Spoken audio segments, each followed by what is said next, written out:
11번 원자 A씨에 대한 자료입니다. A씨는 각각 Na, Mg, Al 중 하나라고 되어 있고 우리는 Na가 원자 번호 11번, Mg는 12번, 13번 전부 다 3주기에 있는 금속 원소고 얘는 1족, 그 다음에 얘는 2족, 그 다음에 AL은 13족이라는 것도 알고 있습니다. 자, 첫 번째 자료 보겠습니다. 제1이온화 에너지 분의 제2이온화 에너지는 A가 가장 크다라고 얘기를 했는데 일단 그래프에서 이온화 에너지의 상대적인 크기를 원자 번호 같은 주기에서 원자 번호 순으로 나열해 보겠습니다. 여기 첫 번째 NA의 이온화 에너지를 제1 이온화 에너지를 표시를 했다면 MG의 표시를 했다면 MG의 제1 이온화 에너지는 NA보다 커야 되겠죠. 그리고 AL의 이온화 에너지는 얘보다는 크면서 MG보다는 작은 요쯤이 될 것입니다. 그래서 얘가 NA 그리고 MG 그리고 AL 정도가 되겠죠. 그 이후의 패턴을 조금 더 그려보면 증가, 감소, 증가, 조금 더 증가해야 되겠네요. 증가, 감소, 증가, 감소라고 표현할 수 있습니다. 그 다음에 얘가 지금 제1 이온화 에너지라면 제2 이온화 에너지는 1쪽의 경우 가장 바깥쪽에 있는 전자 하나를 잃어서 Na 플러스가 된 상태입니다. 따라서 가장 바깥 껍질을 버리고 안쪽 껍질이 꽉 차 있는 상태에서 두 번째 전자를 제거해야 되기 때문에 두 번째 전자를 제거하는데 굉장히 많은 에너지가 필요합니다. 따라서 제1 이온화 에너지에 비해서 제2 이온화 에너지는 아주 크고 그 다음에 쭉 내려가서 감소, 그 다음에 증가, 감소, 증가, 감소, 증가, 감소 이런 패턴을 나타내겠죠. 따라서 셋 중에서 요 B가 가장 크다고 한 A는 NA가 될 것입니다. 자, 원자가 전자가 느끼는 유효 핵전화 얘기를 했어요. 유효 핵전화의 순서, 유효 핵전화를 선생님이 G 플러스 G 스타로 표시를 하며 유효 핵전화는 원자 번호가 증가할수록 원자 번호가 증가하며 유효 핵전화도 증가하기 때문에 NA의 유효 핵전화보다 MG보다는 AL이 더 큽니다. 따라서 B와 C를 비교했을 때 상대적으로 더 큰 B가 알루미늄 그리고 C는 MG 이렇게 되겠네요. 우리는 A가 NA다 그리고 B는 AL이다. 그리고 C는 MG다 라는 걸 알 수 있습니다. 자, 기억 보겠습니다. 원자 가전자수는 B가 가장 크다라고 얘기를 했는데 원자 가전자수는 1개, 3개, 2개니까 B가 가장 큽니다. 원자 반지름을 A와 C를 비교하고 있습니다. A는 11번 12번이죠. 원자 반지름 같은 주기에서 원자 반지름은 원자 번호가 커질수록 점점점 작아집니다. 따라서 NA의 원자 반지름이 MG의 원자 반지름보다 더 크다는 것은 맞는 설명입니다. 제1 이온화 에너지는 C가 MG였습니다. B는 AL이었습니다. 지금 보다시피 MG의 제1 이온화 에너지가 AL보다 더 크죠. 따라서 D가 또 맞는 설명이고 답은 5번입니다. 자, 여러분들에게 유효 핵전화와 관련해서 추가적인 설명을 좀 하고자 합니다. 자, 유효 핵전화가 헷갈리는 학생들은 기본적으로는 원자 번호가 증가하면 유효 핵전화는 증가해 라는 거를 기억을 하면 쉽게 문제에 접근할 수 있을 겁니다. 보면은 예를 들어서 같은 족의 경우에 원자 번호가 증가하면 아래쪽으로 갈수록 원자 번호가 증가하죠. 그럼 유효 핵전화도 증가합니다. 같은 주기인 경우에 오른쪽으로 갈수록 원자 번호 증가하죠. 그렇다면 유효 핵전화도 증가합니다. 그래서 여러분이 겪게 되는 대부분의 문제들은 같은 족 또는 같은 주기에서 다루기 때문에 원자 번호가 증가할 때 유효 핵전화가 증가한다 라는 걸 기억하면 좋습니다. 단 18쪽에서 다음 주기의 1쪽으로 갈 때는 급격하게 유효 핵전화가 감소하는 현상이 나타납니다. 예를 들어서 무슨 말이냐면 선생님이 원자 번호라고 표시를 했어요. 그리고 유효 핵전화의 크기를 비교를 하면 원자 번호가 증가할 때 유효 핵전화는 증가합니다. 하지만 다음 주기로 여기가 18쪽이고 다음 주기에 1쪽으로 넘어갈 때 급격하게 감소하지만 여기가 1쪽이라고 했을 때 그 앞주기에 1쪽보다는 더 커야 된다라는 거죠. 그 앞주기에 1쪽보다는 더 큰 유액전하를 가집니다. 그리고 요렇게 되겠죠. 요런 패턴이 반복되는 겁니다. 그래서 유액전하에 대한 설명은 요 정도, 그리고 이 부분에 대한 이해를 제대로 해라 라는 걸로도 충분하다고 생각합니다. 답은 5번이네요. 12번 설명하도록 하겠습니다. 물질 가다에 대한 자료입니다. 우리가 수능 문제를 풀 때 여기까지가 자료에 대한 설명이죠. 그 이후에 나오는 문장들은 핵심 문장이다 라고 부를 정도로 매우 중요한 문제의 풀이에 있어서 중요한 키워드를 제공하는 문장들입니다. 자, 구리는 금속 결합을 하고 있는 물질이죠. 자, 금속 결합을 하고 있고 우리는 구리를 금속이라고 부릅니다. 설탕은 공유 결합을 하고 있죠. 지금 설탕을 이루는 CHO는 모두 비금속으로 비금속은 비금속끼리 공유 결합을 통해서 분자를 형성할 수 있습니다. 염화칼슘은 CA2+와 Cl-가 지금 이온 결합을 하고 있고 우리는 이온 결합으로 인해서 만들어진 것들을 이온 결정이라고 얘기를 합니다. 자, 문제를 봤을 때 전기전도성이 나와 있습니다. 여러분, 전기전도성은 위에 나와 있는 세 가지 물질을 구분하는 중요한 키워드입니다. 한번 정리를 해볼게요. 금속 결합, 이온 결합, 공유 결합에서 고체 상태일 때와 그리고 수용액 상태일 때와 액체 상태일 때 얘기를 해보도록 합시다. 요렇게 구분해서 얘기를 하면 자, 금속의 경우에 전류가 고체 상태일 때 흐릅니다. 액체 상태에서도 흐릅니다. 근데 우리가 금속을 수용액으로 만들 일은 별로 없죠. 그래서 생략하도록 하겠습니다. 이온 결합 물질은 고체 상태일 때는 흐르지 않습니다. 하지만 수용액일 때와 액체 상태일 때 흐릅니다. 공유 결합 물질은 고체 상태일 때 흐르지 않아요. 수용액일 때도 흐르지 않아요. 액체에서도 흐르지 않아요. 자, 조금 더 설명을 하자면 지금 이온 결합 한번 보세요. 자, 이온 결합에서 중요한 부분은 고체에서 전류가 흐르지 않는다라고 하는 부분이 중요합니다. 이온 결합 물질은 플러스와 마이너스가 정전기적 인력에 의해서 강하게 결합을 하고 있잖아요. 따라서 이 속에 있는 이온들은 움직일 수 없습니다. 움직일 수 없기 때문에 우리는 이온이 흘러야 전류가 흐르는 거예요. 근데 이온이 움직이지 못하니까 전류가 흐르지 않는다라고 얘기를 하겠죠. 그래서 왜 이온 결합 물질이 고체 상태에서 전류가 흐르지 않는지를 알 수 있습니다. 자, 지금은 액체에 관해서 선생님이 부가 설명을 좀 할 건데 우리는 일반적인 공유 결합 물질들은 전류가 흐르지 않는다라고 설명합니다. 왜냐하면 공유 결합이라고 하는 것은 전자를 공유하고 있는 거잖아요. 그럼 전자를 공유하고 있기 때문에 이 공유한 전자들은 이동을 하지 않고 따라서 전류가 흐르지 않는다라고 얘기를 하는 거예요. 하지만 예외가 있죠. 어떤 예외가 있냐면 우리가 흔히 부르는 아레니우스 산이라고 하는 물질들이 있습니다. 4단원에 나오죠. HCl이라든지 HNO3라든지 H2SO4라든지 아니면 CH3COOH와 같은 대표적인 아레니우스 산. 얘네들은 물속에 녹아서 H+를 생성할 수 있는 애들이죠. 물속에 녹아서 H+를 만들어낸다 또는 H3O+를 만들어낸다라는 얘기는 전류가 흐를 수 있다라는 얘기가 되겠죠. 그래서 우리는 공유 결합 물질의 경우에 수용액에서 전류가 흐를 수 있는 물질들도 있어요. 그럼 수용액 상태에서 전류가 흐르는 물질들은 선생님이 금방 전에 얘기한 아레니우스 산이 되겠죠. 예를 들어서 HCl이 있을 때 얘가 수용액 상태라면 얘는 수용액에서 전류가 흐를 수 있습니다. 하지만 HCl의 리퀴드 상태라면 공유 결합 물질이기 때문에 전자를 공유하고 있고 공유하고 있는 전자는 이동하지 않기 때문에 전류가 흐르지 않습니다. 액체 상태에서는 따라서 구분해서 알아둬야 되겠죠. 그러면 가를 보겠습니다. 가는 둘 다 흐르지 않기 때문에 공유 결합 물질일 거예요. 나는 고체 상태에는 흐르지 않습니다. 하지만 액체 상태는 흐르니까 이온 결합 물질이겠죠.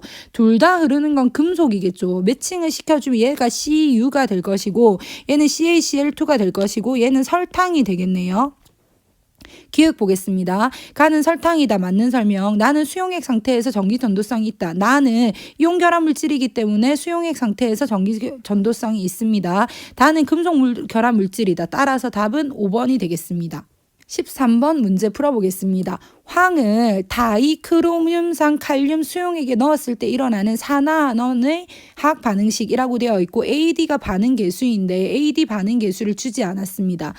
여러분이 먼저 AD를 찾아야 되겠다라는 생각은 들죠. 그래서 지금부터는 산화환원 반응식을 완성해 보도록 하겠습니다. 산화환원 반응식을 완성할 때는 규칙이 있습니다. 어떤 규칙이 있냐면 스텝 1. 산화수의 변화가 있는 원소를 찾아야 됩니다. 산화수의 변화가 있는 원소를 찾을 때 선생님이 여러분에게 유용한 팁을 하나 주자면 H라든지 O를 먼저 스캔하듯이 보는 게 좋겠죠. 왜냐하면 H와 O는 대부분의 화학 반응식에 등장하는 원소입니다. 따라서 우리는 너무 많은 원소들을 대상으로 산화수 변화를 일일이 관찰하는 게 힘들어요. 따라서 H와 O가 산화수 변화가 있는지 없는지를 빨리 체크해서 H와 O를 제끼고 문제를 풀면 더 쉽게 풀 수 있겠죠.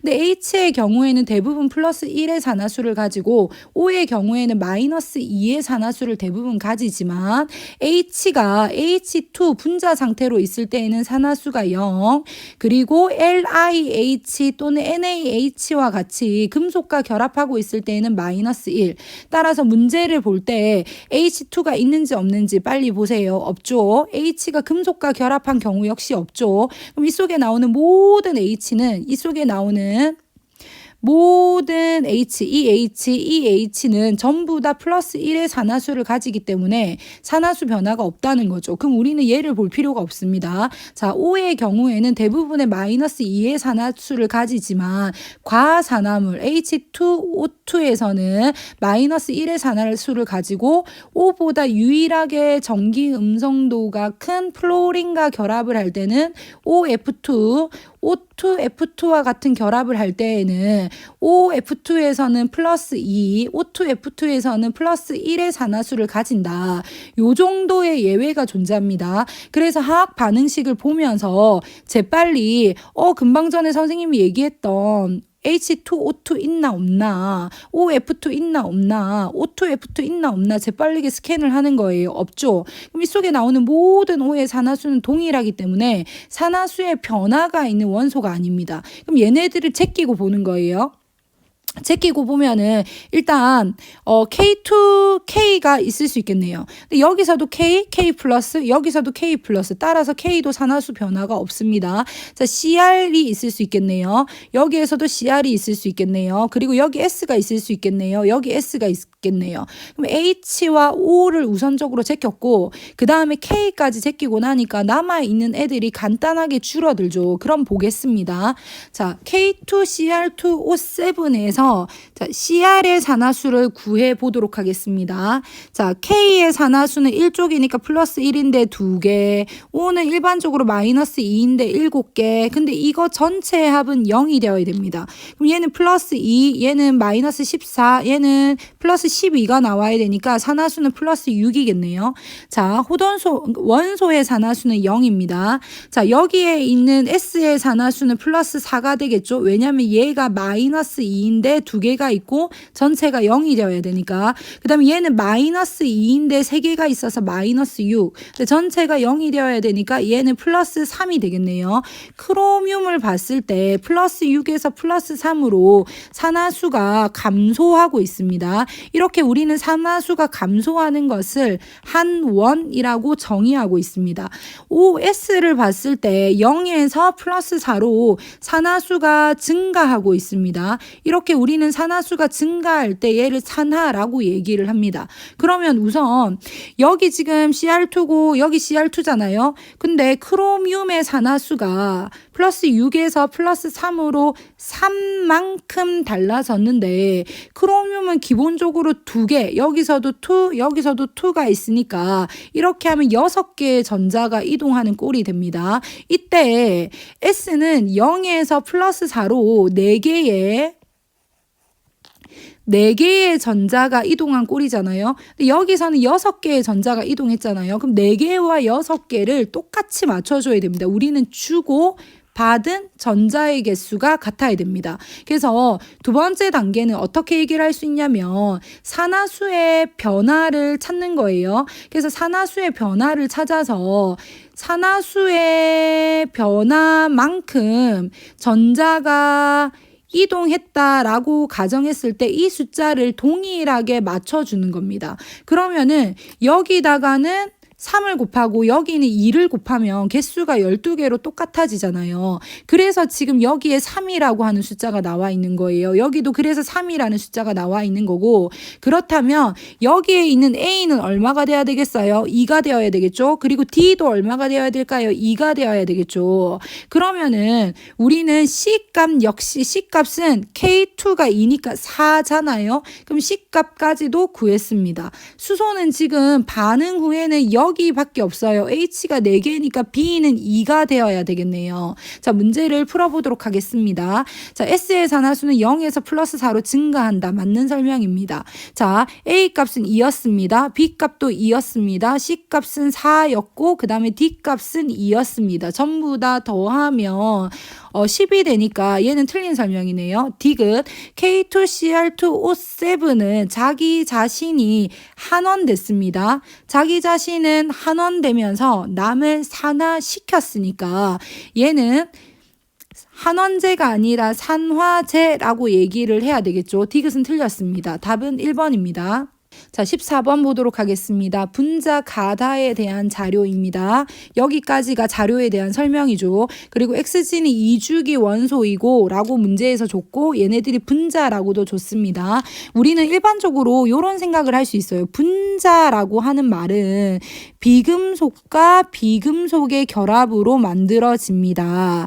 그러면 분자라는 말에서부터 우리는 XG가 XYG가 비금속이라는 걸 우선 알 수 있는데 2주기라고 했으니까 2주기에 있는 비금속 BCNOF를 생각할 수 있겠죠. 근데 중심 원자가 옥텟 규칙을 만족한다 했기 때문에 항상 중심에 놓이게 되는 B는 옥텟을 만족하지 않죠. 해당이 안 됩니다. 우리는 CNOF로 만들어진 분자 어떤 것들을 생각할 수 있나요?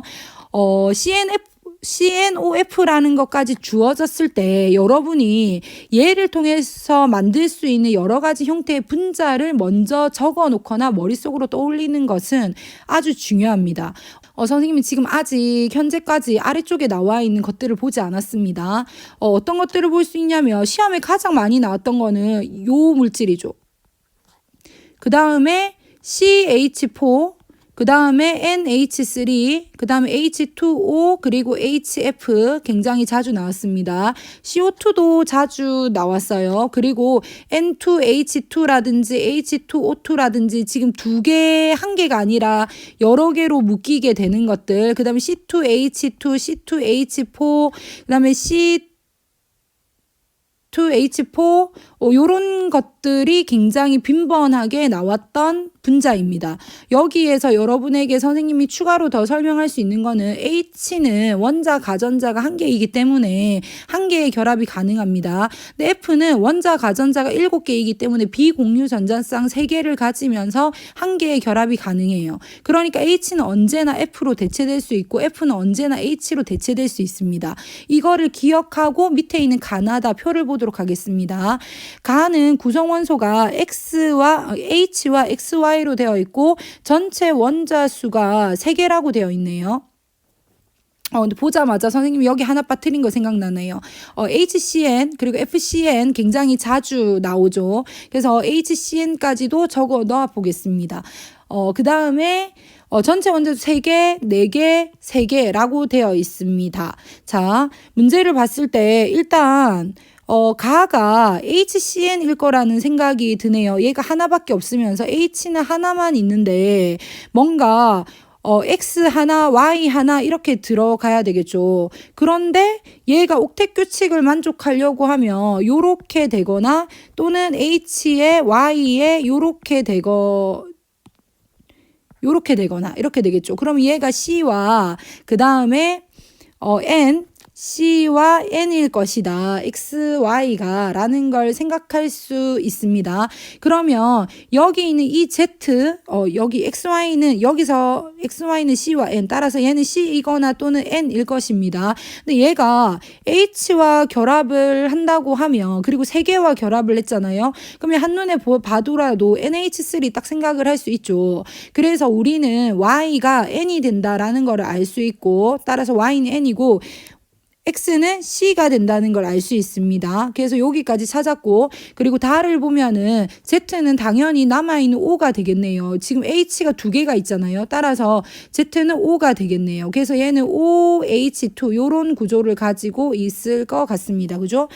가다에 대한 옳은 설명을 골라라 라고 얘기를 했어요. 기읍 비공유 전자쌍수 분의 공유 전자쌍수가 1보다 큰 것은 어느 것인가 라고 했을 때 얘는 몇 가지인가 라고 물어봤습니다. 구해보면은 우리는 첫 번째 거 얘가 지금 C였고 얘가 N이었고 요렇게 됐었잖아요.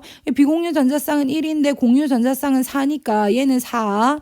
얘 같은 경우에는 N에 요렇게 되고 H 요렇게 되잖아요. 그러니까 비공유 하나에 3. 얘는 2에 2, 1. 따라서 2인 것은 가와 나 이렇게 두 가지가 됩니다. 자, 분자를 구성하는 모든 원자가 동일 평면에 존재하는 것은 이라고 했는데 HCN 동일 평면에 존재하죠. 왜냐하면 중심 원자를 기준으로 했을 때 두 개의 전자 구름을 가지는 선형 분자이기 때문에 그렇습니다. 그 다음에 NH3는 입체 구조 가지고 있는 거 다 알고 있죠. NH3는 입체 구조를 가지고 있어서 이 각도가 107도가 된다라는 것도 알고 있습니다. 그래서 얘는 입체 구조. 그 다음에 H2O 역시 잘못 그렸네요. 자, H2O 역시 동일 평면에 존재하는 물질이라는 거 잘 알고 있습니다. 니은 맞습니다. 가다는 모두 극성 분자이다 라고 얘기를 했는데 전부 다 극성 분자가 맞죠. 그래서 디귿도 맞습니다. 답은 5번입니다. 아까 전에 선생님이 극성 분자를 어떻게 구분하는지 얘기를 했었어요. 중심 원자 주위에 동일하지 않은 결합이 있다라고 얘기를 했었죠. 가 같은 경우에 HCN인데 중심 원자 주위에 있는 결합이 원소가 동일하지 않으니까 얘는 무조건 극성이 됩니다. 자, 나를 보면 N에 H가 3개가 있어요. 선생님 이번에 중심 원자 주변에 H 모두 동일해요. 그럼 두 번째 비공유 전자쌍이 있죠. 중심 원자에 그럼 무극성입니다. 자, 다 보겠습니다. 다 역시 선생님 O 주변에 H 똑같아요. 그런데 O에 비공유 전자쌍이 있네요. 얘는 극성인가요? 예, 맞습니다. 극성이죠. 따라서 디귿은 디귿 틀린 설명이네요. 디귿 맞는 설명이네요. 따라서 디귿은 맞는 설명입니다. 답은 5번입니다. 15번 그림은 포도당 수용액 가다라고 되어 있고 가를 봤더니 0.1몰에 500ml, 0.2에 200ml, 0.4에 100ml 나와 있고 포도당의 분자량 180에 수용액의 온도는 일정하다라고 나와 있습니다. 자, 우리는 이 문제를 풀기 전에 어떤 거를 알아야 되냐면 선생님은 지금 문제를 풀지 않고 문제를 읽으면서 바로 풀이를 하고 있거든요. 우리는 몰 농도의 개념을 알아야 될 것 같아요. 몰 농도는 용액의 부피를 리터 단위로 반드시 표시를 하고 그 다음에 용질의 몰수를 몰로 반드시 표현을 해서 나타낸 농도의 단위입니다. 따라서 우리는 얘를 간단하게 적을 때는 몰 퍼 리터라고도 적을 수 있겠죠. 그래서 여러분에게 유용한 공식 중에 하나는 MV는 N이라는 공식이 유용할 수 있습니다.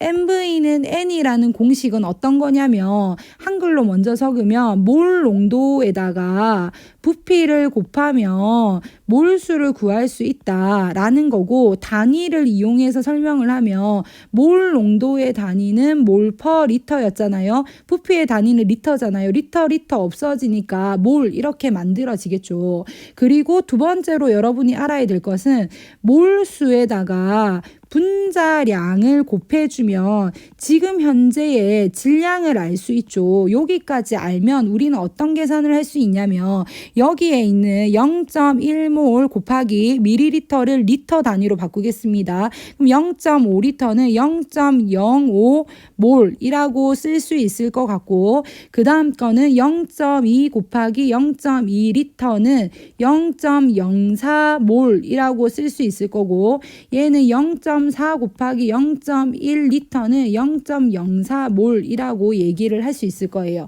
여기까지 했다면 보기를 보도록 하겠습니다.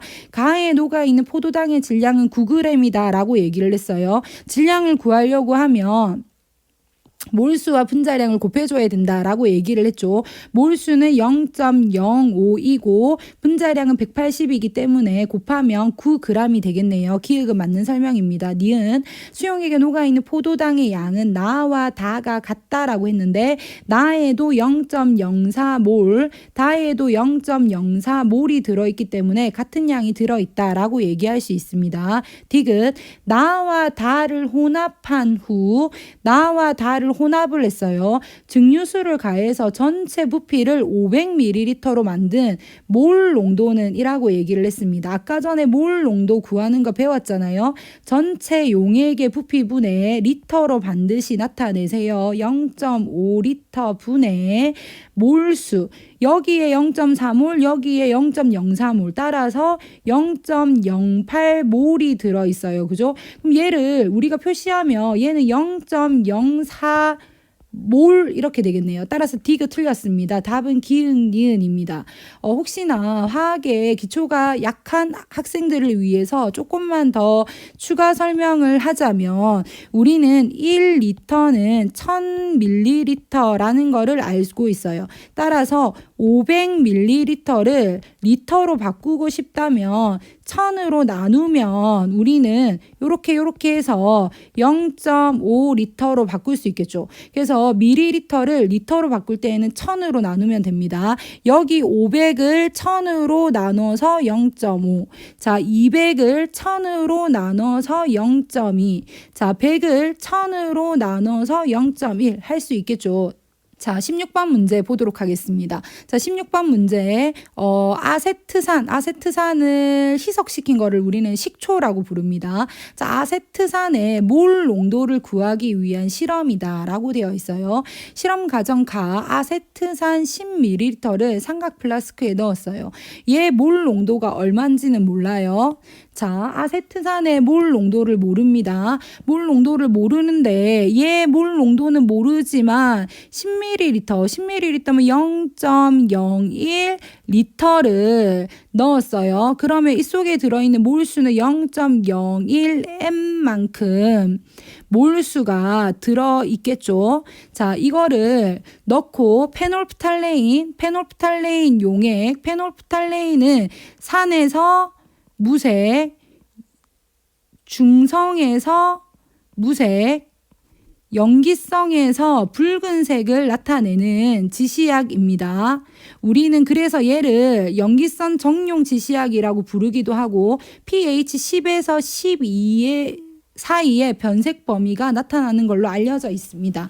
자, 나를 보면 0.1몰의 NaOH를 기역에 넣은 다음 꼭지를 열어 수용액을 약간 흘러보낸 후 꼭지를 닫고 눈금을 읽는다 라고 얘기를 했어요. 우리는 농도를 구하기 위해서 수행하는 실험을 적정이라고 얘기를 하고 적정 실험이라고 얘기를 할 수 있겠죠. 적정 실험에서는 농도를 잘 알고 있는 용액을 표준 용액이라고 얘기를 합니다. 스탠다드 솔루션을 뷰렛에 넣어서 사용을 합니다. 뷰렛이라고 하는 것은 이렇게 아래쪽에 콕이 있고 눈금이 있고 콕을 열었을 때 이렇게 용액이 떨어지는 실험기구를 이야기합니다.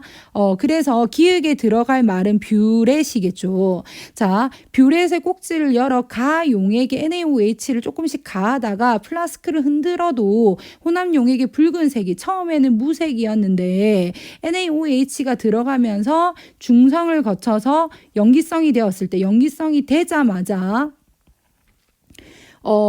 꼭지를 닫아서 부피를 읽는 거예요. 그렇게 했을 때 결과가 지금 여기 보면은 나에서 나에서 지금 요렇게 여기 지금 3ml죠. 여기 보면 요렇게 되어 있는데 요런 것들을 메니스커스라고 얘기를 합니다.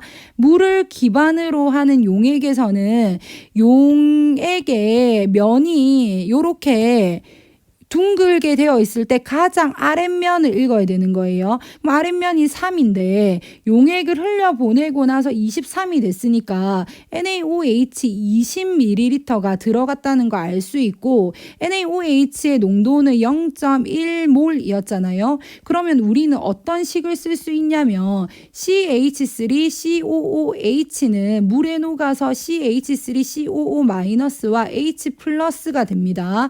NaOH H는 물에 녹아서 Na+와 OH-가 됩니다. 두 개를 혼합했을 때 H+와 산의 H+와 염기의 OH-가 만나서 H2O를 형성하는 것을 우리는 중화 반응이라고 부르죠. 이때 몰수비는 1:1:1입니다. 지금 NaOH가 따라서 우리는 중화점에서 H+와 OH-의 개수가 같아져야 되겠죠. 근데 H+의 몰 농도는 모르는데 얘를 10ml 넣은 상태이고 NaOH는 0.1몰인데 얘는 20ml 들어간 상태니까 M은 당연히 0.2몰이 되겠죠.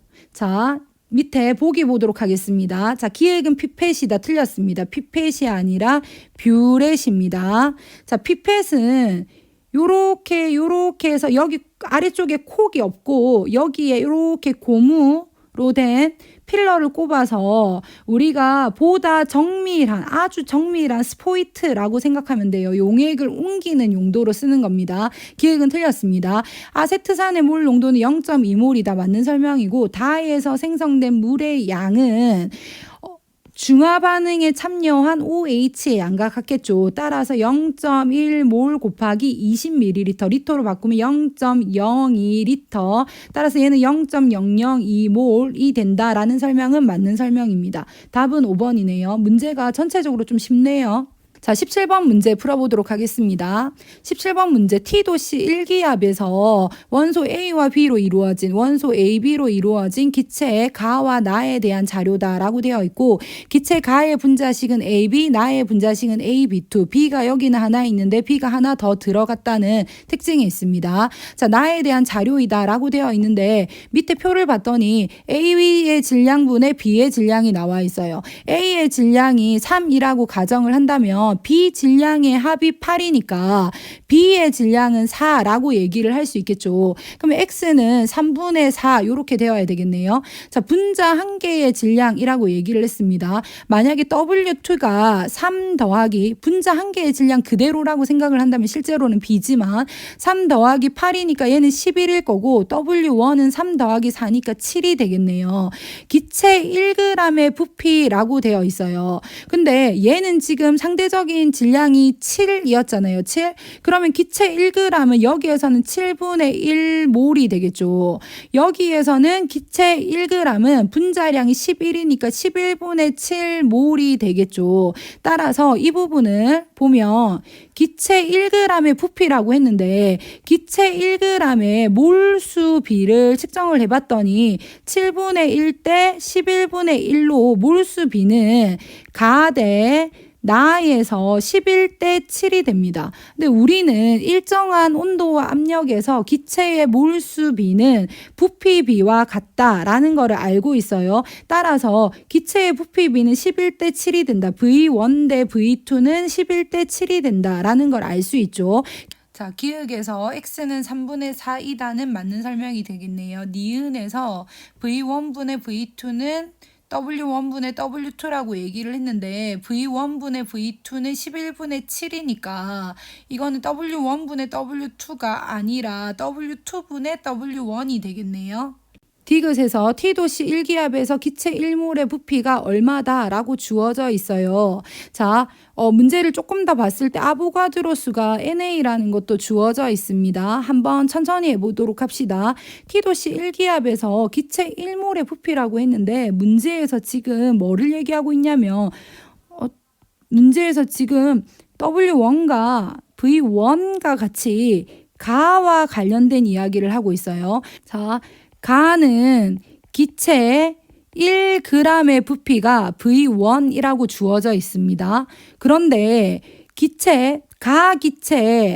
가기체에서 분자 한 개의 질량은 W1이라고 주어져 있어요. 근데 문제에서는 뭐를 물었냐면 기체에 1몰의 부피를 물어봤잖아요. 그러면 한 개의 질량은 W1입니다. 근데 기체 1몰은 얘가 아보가드로 수만큼 있는 거잖아요. 그럼 이때는 과연 부피가 얼마일까라는 얘기죠.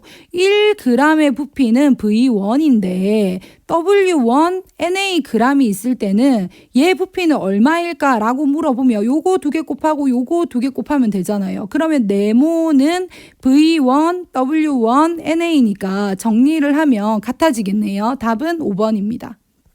자, 18번 문제 풀어보도록 하겠습니다. 문제에서는 세 가지 수용액에 대한 자료이다 라고 나와 있고 부피 값이 주어져 있고 그리고 pH도 주어져 있습니다. 가다에 대한 설명으로 옳은 것을 골라라 라고 되어 있고 25도씨에서 H2O의 이온화상수 KW 값이 1.0 곱하기 10의 마이너스 14승이다 라고 주어져 있습니다.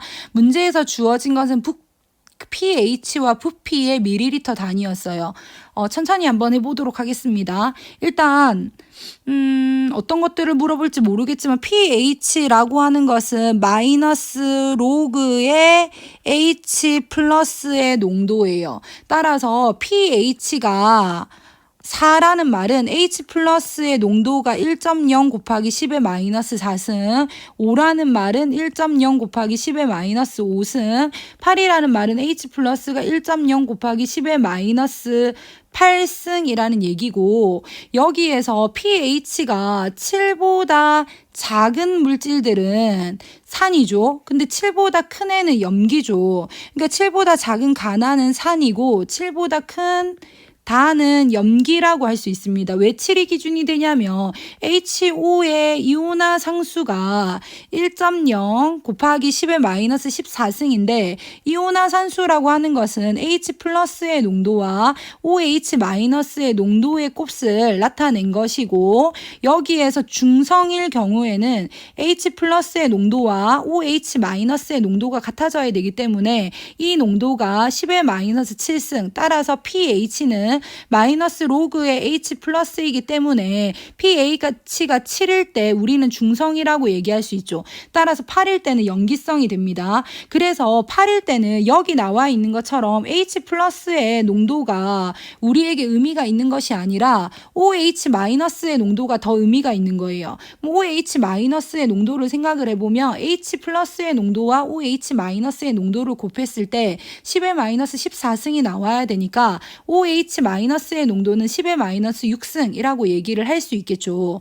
여기까지만 분석을 하고 밑에 있는 문제를 보겠습니다. 기역 산성 수용액은 두 가지이다 라고 얘기를 했고 이 두 가지는 가와 나가 되겠네요. 기역은 맞는 설명입니다. 자, 수용액 속에 들어있는 H3O 플러스의 양 우리는 H3O 플러스 H 플러스와 H3O 플러스를 동일한 물질로 취급해도 됩니다. 수용액에서 몰수가 나오잖아요. 양은 가가 나의 10배이다 라고 얘기를 했습니다. 아까 전에 앞 문제에서 선생님이 설명을 했듯이 몰수는 몰 농도의 곱하기 부피를 하면 된다. 근데 정확하게 몰수를 곱하려고 하면 몰 농도는 라지 M, 몰 퍼 리터, 부피는 리터 단위로 써야 된다라고 얘기를 했어요. 근데 이 문제에서는 사실은 이렇게까지 안 하더라도 단순하게 몇 배인지 크기를 비교하는 거기 때문에 순수하게 봐도 돼요. 그러니까 무슨 말이냐면 가는 몰 농도가 1.0 곱하기 10의 마이너스 4승이었고 부피는 100ml였잖아요. 나는 1.0 곱하기 10의 마이너스 5승이었고 부피는 500ml였잖아요. 그러면은 여기에서 지금 가가 나의 5배죠. 그런데 여기에 농도는 10배죠. 따라서 다 50배 차이가 나겠네요. 니은은 틀렸습니다. 디귿 보겠습니다. 다해서 H3O 플러스 분의 OH 마이너스 농도 비교입니다. 자, 1.0 곱하기 10의 마이너스 8승분의 1.0 곱하기 10의 마이너스 6승이니까 얘는 100이다 라고 할 수 있겠네요. 자, 답은 3번입니다. 자, 19번 문제 보도록 하겠습니다. 표는 HCl과 NaOH를 부피를 달리하여 반응시켰을 때 혼합용의 가나 다에 대한 자료이다 라고 되어 있고, 우리는 HCl이 H 플러스 하나를 배출하는 산, NaOH는 OH 마이너스 하나를 배출하는 염기라는 것에 대해서 잘 알고 있습니다. 그리고 산과 염기가 만났을 때 H 플러스와 OH 마이너스가 1대1로 반응해서 H2O 한 개를 만든다라는 것도 알고 있죠. 자, 혼합용의 가나 다를 보겠습니다. 혼합 전에 용액의 부피가 주어져 있어요. HCl이 굉장히 많이 들어있네요. 문제의 겉느낌만 보겠습니다. HCl이 굉장히 많이 들어있고 여기는 굉장히 좀 작게 들어있어요. 그죠? 여긴 좀 비슷하게 들어있습니다. 용액의 액성이 산성이니까 HCl이 가량으로 들어있다 라고 얘기할 수 있을 거고, 얘는 20ml인데 염기성이니까 얘가 가량으로 들어있다 라고 얘기할 수 있을 겁니다. 전체 음이온수가 주어져 있네요. 19번 문제인데 문제가 너무 쉬워서 조금 당황스럽네요. 자, 여러분이 알아야 될 거는 지금 이거죠. 뭐냐면 전체 음이온수가 지금 주어져 있는데 중화 반응에서 전체 음이온수를 결정하는 것은 가량으로 들어있는 물질의 음이온수와 동일하죠. 이해했나요? 중화 반응에서 전체 음이온의 수는 전체 음이온수 2N이잖아요. 가량으로 들어있는 거 HCl이잖아요. 그럼 이 속에 음이온이 2N개. 음이온이 2N개가 나오려고 하면 HCl이 2N개. 그래서 얘는 HCl이 80ml에 2N개가 들어있네요. 그러면은 40ml에는 HCl이 몇 개 들어있을까요? N개 얘가 지금 여러분 농도잖아요? 농도식의 표현이잖아요? 그러면 농도를 알았으니까 밑에 있는 것들 속에서도 몇 개가 들어있는지를 다 계산할 수 있죠. 40에는 N이 들어있네요. 그럼 30에는 얼마가 들어있을까요? 3분의 8만큼 들어있어야 되니까 HCl은 3분의 16N개가 들어있겠습니다. 맞죠? 자, 그 다음에 두 번째 보겠습니다. 나를 봤더니 음이온의 수가 N입니다. 전체 음이온의 수는 가량으로 들어있는 NaOH가 나에서 가량으로 들어있고 이 속에 들어있는 음이온의 수니까 한마디로 NaOH가 20ml에 N개, 그렇다면은 30ml에는 NaOH가 1.5N개, 10ml에는 0.5N개가 들어있다라는 얘기고, 다해서 HCl은 N개고 얘는 0.5N이니까 당연히 다 용액의 액성은 산성일 것이고, 이 속에 들어있는 전체 음이온의 수는 가량으로 들어있는 물질 속에 들어있는 음이온수 N개겠죠. 그래서 선생님 쉽다라고 얘기한 겁니다. 자, 이에 대한 옳은 설명만을 보기에서 있는 대로 고른 것은 이라고 얘기를 했어요. 자, 기억 보겠습니다. 자, 기억은 중성이 아니라 산성이죠. 틀렸습니다. 니은 보겠습니다. 자, 혼합전 용액의 몰 농도는 NaOH가 HCl의 2배이다 라고 얘기를 했어요. 자, 우리는 몰 농도는 부피분의 몰수잖아요. 근데 선생님이 아까 전에 여기 나와 있는 이 표현이 부피분의 몰수의 표현과 같다 라고 얘기를 했어요. 그러면은 NaOH도 한번 봅시다. NaOH는 20에 NaOH가 N개가 들어있다. HCl은 80에 2N개가 들어있다. 부피가 다르니까 곱하기 4를 해서 부피를 맞춰주면 얘는 4N개니까 NaOH가 2배이다 라는 설명은 맞는 설명이죠.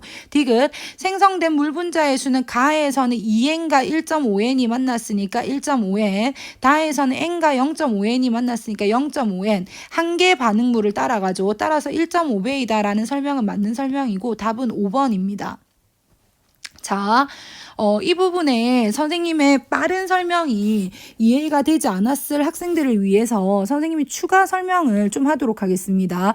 혹시나 이런 문제를 처음 보는 학생이라면 지금 선생님이 얘기하는 부분이 정말 중요합니다. 그러니까 꼭 기억을 했으면 좋겠습니다. 자, 이온수를 카운트하는 방법에 대해서 선생님이 얘기를 하려고 합니다. 먼저 HCl, H 플러스와 Cl 마이너스로 나뉩니다. HCl이 N개가 있었다면 H 플러스도 N개가 생기고 Cl 마이너스도 N개가 생기죠. 우리는 어떤 부피 속에 V라는 부피 속에 HCl을 N개를 넣었다라고 생각을 해봅시다. 그렇다면 이 속에 들어있는 양이온의 수는 N개겠죠. 음이온의 수는 N개겠죠. 총 이온의 수는 2N개가 되겠죠. 기억할 수 있겠습니까? 이 정도는 쉽죠?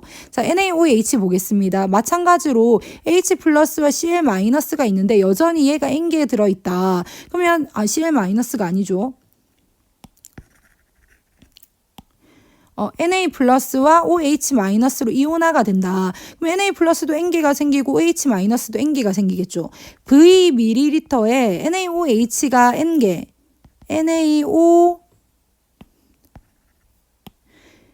NaOH가 N개가 들어있다면 이 속에는 양이온 N개, 음이온 N개, 총 이온수는 2N개, 총 이온수는 이 속에 들어있는 개수의 2배, 이 속에 들어있는 개수의 2배가 되겠죠. 그 다음에 중화 반응을 한번 보는 거예요. 중화 반응을 볼 건데 예를 들어서 선생님이 중화 반응을 시키고 싶고 이 속에 HCl이 2N개가 들어있다라고 가정합시다. 그럼 초반에 H 플러스 2N개가 들어있을 거고 Cl 마이너스 2N개가 들어있으니까 총 이온의 개수를 더하면 4N개가 될 거예요. 근데 이 속에 선생님이 NaOH N개를 넣었다라고 가정을 해봅시다. 그럼 N개를 넣었다면 NaOH는 Na 플러스와 OH 마이너스로 나뉘잖아요. 그러면은 얘가 N개가 들어가면서 H 플러스가 2N개가 있었는데 이 중에서 OH 마이너스 N개에 의해서 N개가 없어졌으니까 H 플러스는 N개만 남을 겁니다. 그죠? Cl 마이너스는 구경꾼이니까 2N개. 근데 여기 Na 플러스가 N개가 늘어나면서 총 이온의 개수는 4N으로 일정합니다. 의미를 설명을 하면 OH-N개가 들어와서 H 플러스 N개를 없앨 동안 똑같은 개수의 Na 플러스가 생겼기 때문에 H 플러스는 없어지고 Na 플러스는 생겨났기 때문에 이 개수가 같으니까 쌤쌤이라는 얘기죠. 다시 NaOH를 2N개를 넣었습니다. 그럼 이번에는 Na 플러스 2N개, OH 마이너스 2N개인 거예요. 그렇다면 이때 N개가 있던, 처음에 2N개가 있었습니다. 근데 지금 2N개를 넣어서 없앴으니까 얘는 0, 얘는 구경꾼이니까 그대로, 그리고 Na 플러스는 2N개를 넣었으니까 2N, 따라서 여전히 4N, 개수의 변화가 없습니다. 자, 이 말은 중화점에서 우리가 이온의 수라고 얘기를 합시다. 그리고 여기는 추가하는 NaOH의 부피라고 얘기를 했을 때 중화점에 이르기 전까지는 개수가 일정해요. 양이온의 수도 일정해요. 지금 양이온의 수 여기 몇 개입니까? N개, N개, 2N개. 용액 속에 들어있는 애들 중에서 양이온 2N개, 음이온 2N개 너무 당연하죠. 그래서 양이온의 수도 일정해요. 음이온의 수도 일정해요. 총 이온의 수도 일정하다가 중화점 이후에 증가하게 됩니다. 따라서 우리는 이 속에 산이 가량으로 들어있잖아요. 그리고 산은 처음에 총 이온의 개수가 4N개였어요. 이 개수는 계속해서 유지된다는 거죠. 가량으로 들어있는 산에 의해서 전체 개수가 결정된다라는 겁니다. 그럼 중화점 이유는 어떻게 생각하면 되겠어요? 여기에 가량으로 들어있는 것은 NaOH잖아요. 그럼 여전히 이거를 바꿔보는 거예요. 그러면 내가 실제로는 NaOH를 가량으로 넣었지만 원래부터 NaOH가 비커에 들어있었다라고 생각을 하면 가량으로 들어간 얘에 의해서 결정이 된다라는 얘기죠. 무슨 말이냐면 여기에다가 아까 전에 NaOH 3N개를 넣었다라고 가정을 해보는 거예요. 그러면 HCl은 2N개가 들어가 있는데 얘는 3N개가 들어가 있으니까 얘는 가량입니다. 볼 것도 없이 양이온은 3N개, 음이온 3N개 해서 총 6N개 가 되어야 하는 게 너무나 당연해요. 무슨 말이냐면 NaOH가 원래 3N개가 있었다라고 생각하고 이 속에 HCl 2N개를 넣었다고 거꾸로 생각을 해보면 가량으로 들어있는 A에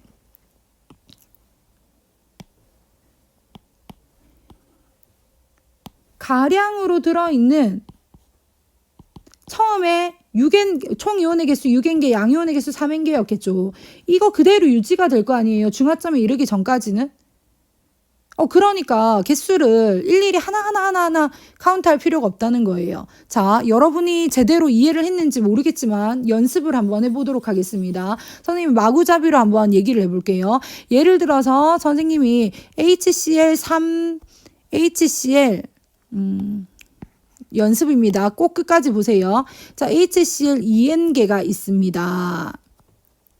여기에 1번 NaOH N개를 넣었어요. 그럼 이때 양이온의 수는 2N개. 얘 가량이니까 음이온 수 2N개.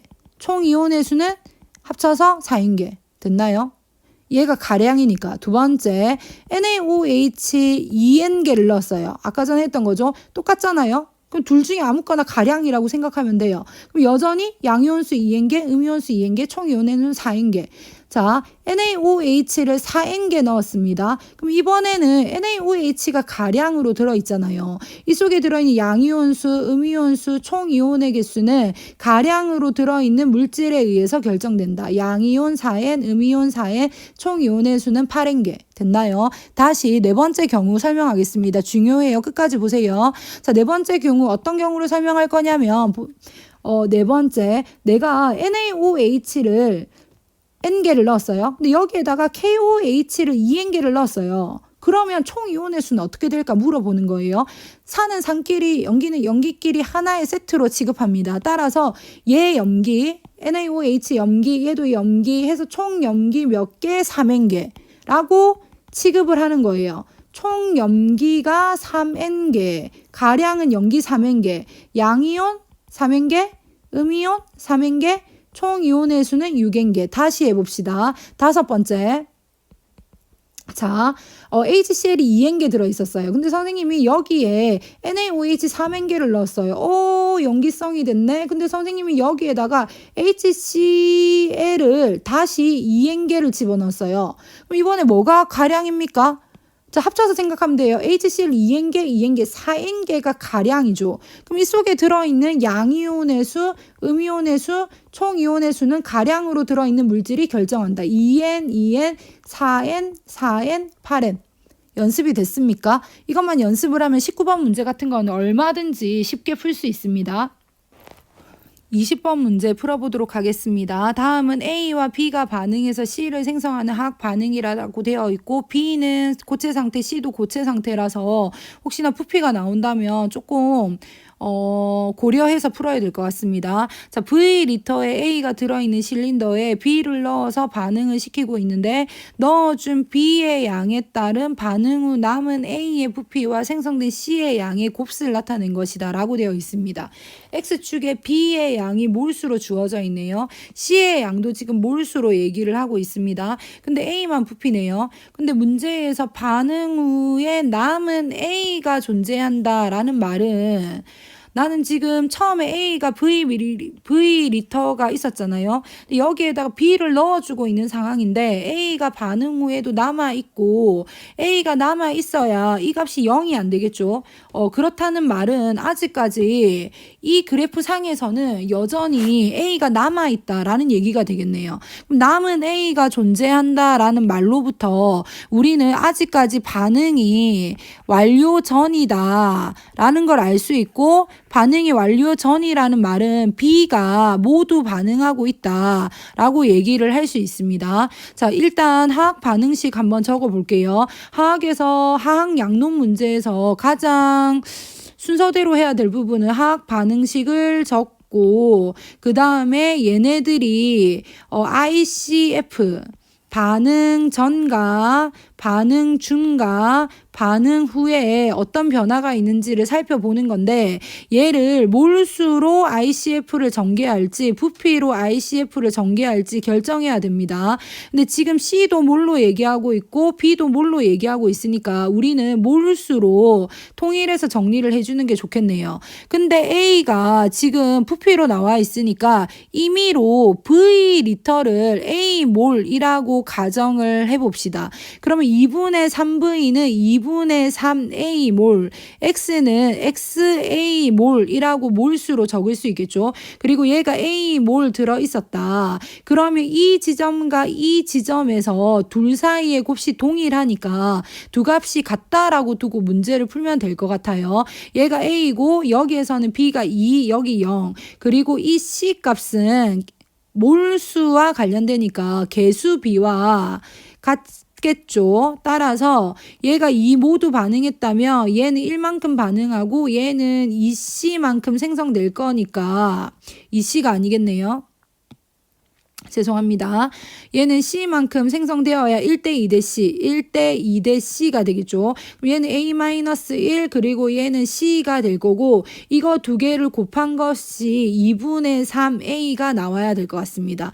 자, 두 번째 요 지점에 관해서도 정리를 해보도록 합시다. 똑같이 A 더하기 2B는 CC에서 A는 A몰 들어있었고 I, C, F 그러면은 B는 6몰이 들어있고 얘는 0이 들어있고 B가 모두 다 반응을 한다면 A는 3만큼 그리고 얘는 3C만큼 반응을 해서 반응 후에 A는 A-3 그리고 얘는 3C가 될 거니까 요거를 곱했을 때 얘도 똑같이 2분의 3A로 같은 값이 나와야 됩니다. 우선 요거 두 개를 요 값 두 개를 같다라고 두고 문제를 먼저 풀어보면은 이거 두 개를 같다라고 두면 CC가 날라가죠. 따라서 A-1가 이게 3 그리고 A-3이 같아지니까 3A-9 따라서 2A는 8 A는 4가 되겠네요. 그럼 A4를 여기 한번 집어넣어 볼까요? 그럼 A가 4-1은 3이니까 얘가 A가 4잖아요. 그러면은 얘는 2고 6이 돼야 됩니다. 그럼 3 곱하기 2를 해야 되니까 C는 2가 되겠네요. 따라서 우리는 C가 2라는 걸 알 수 있습니다. 그럼 C가 2인 거예요. 자, 그리고 X를 구해야 됩니다. X는 요 지점이잖아요. 다시 ICF를 적어 보겠습니다. 자, A 더하기 2B는 2C다까지 구했고 A는 4몰이었잖아요. 4 그리고 B가 4가 들어갔고 0입니다. I, C, F 그리고 여기서 4가 반응할 때 이만큼 반응하고 4가 생기니까 얘는 2고 얘는 4네요. 자, 2와 4를 곱하면 8이 됩니다. 그죠? 그럼 8은 XA니까 X 곱하기 A는 4였죠. 그럼 X는 2가 되겠네요. 그래서 우리는 C 값도 2, X 값도 2니까 답은 4가 되겠습니다. 화학 양론의 기초를 알면 풀 수 있는 문제입니다. 화학 양론을 어려워하는 학생들은 우선 가장 간단하게는 화학 반응식을 적고 ICF를 적고 그 다음에 주어져 있는 값들을 넣은 다음에 ICF를 완성하는 거 먼저 연습을 해보면 문제에 조금 더 쉽게 도전할 수 있을 거예요. 이상으로 풀이를 마치겠습니다.